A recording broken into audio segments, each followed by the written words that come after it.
The clock is ticking to find a new crisis call center and mobile response in Montgomery County. Montgomery County ADAMHS has an urgent need to find a new provider after learning its current partner is ending its service tomorrow. 2 News reporter Sartaj Singh is live here in the studio with us now. 2 providers were introduced this week, Sartaj, but the proposal was turned down. Why is that?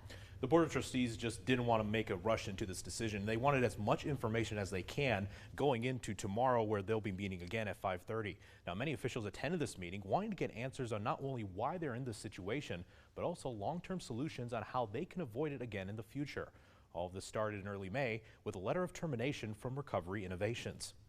A letter from RI International informed Montgomery County ADAMHS that they will conclude crisis services in the county, citing losses of $2.3 million since December of 2023, an additional $600,000 in losses from current agreements.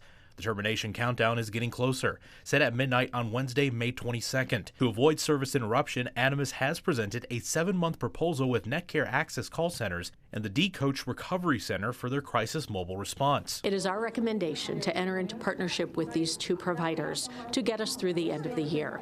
That gives us 7 months and a week to work with our providers and stakeholders in the community. That proposal, however, did not receive the seal of approval from the ADAMHS Board of Trustees earlier this week, as they cited not wanting to rush into a contract and repeating the current situation again. We want to make sure that we are not making hasty decisions, that we do not get ourselves in another situation like the one that we were just in, because I don't want to have this crisis point again, right, in another year or 2. We're not going away. I mean, there's things that we still have to answer for.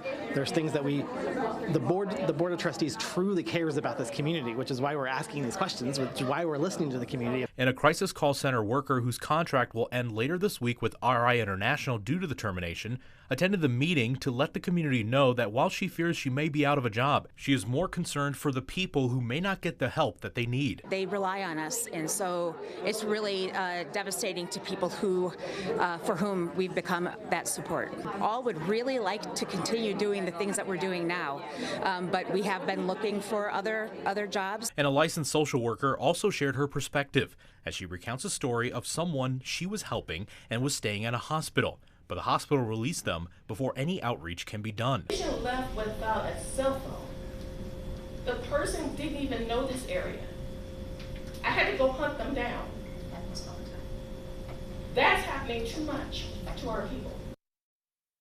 The proposal for services is expected to be presented again in front of the Board of Trustees tomorrow. If it does pass, all calls, or if it does not pass, all calls will transfer to local, state, and national 988 centers. We did reach out to RI International for comment, but have not received a response. Live in studio, Sartaj Singh, 2 News.